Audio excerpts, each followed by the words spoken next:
Sakal Gunarnavasha Vande Guru Sri Charanaravindan.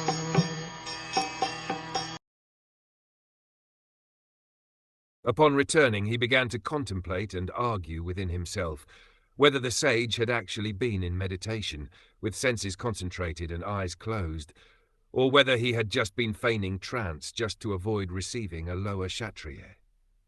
The king, being a devotee of the Lord, did not approve of his own action, and thus he began to wonder whether the sage was really in a trance or was just pretending in order to avoid receiving the king, who was a kshatriya and therefore lower in rank. Repentance comes in the mind of a good soul as soon as he commits something wrong. Srila Vishnath Chakravarti Thakur and Srila Jiva Goswami do not believe that the king's action was due to his past misdeeds. The arrangement was so made by the Lord just to call the king back home, back to Godhead.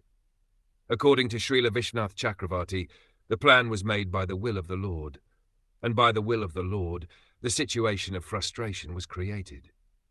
The plan was that for his so-called misdeed, the king could be cursed by an inexperienced Brahman boy infected by the influence of Kali, and thus the king would leave his hearth and home for good. His connections with Srila Shukdev Goswami would enable the presentation of the great Srimad Bhagwatam, which is considered to be the book incarnation of the Lord. This book incarnation of the Lord gives much fascinating information of the transcendental pastimes of the Lord, like his Ras Leela with the spiritual cowherd damsels of Rajbhumi.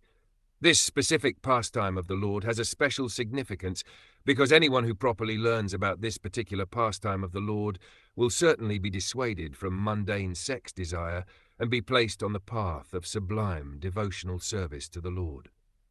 The pure devotee's mundane frustration is meant to elevate the devotee to a higher transcendental position. By placing Arjuna and the Pandavas in frustration due to the intrigue of their cousin brothers, the prelude of the Battle of Kurukshet was created by the Lord. This was to incarnate the sound representative of the Lord, Bhagavad Gita. So by placing King Parikshit in an awkward position, the incarnation of Srimad Bhagwatam was created by the will of the Lord. Being distressed by hunger and thirst was only a show, because the king endured much, even in the womb of his mother. He was never disturbed by the glaring heat of the Brahmastra released by Ashvathama. The king's distressed condition was certainly unprecedented. The devotees like Maharaj Parikshit are powerful enough to forbear such distresses by the will of the Lord, and they are never disturbed. The situation in this case was therefore all planned by the Lord.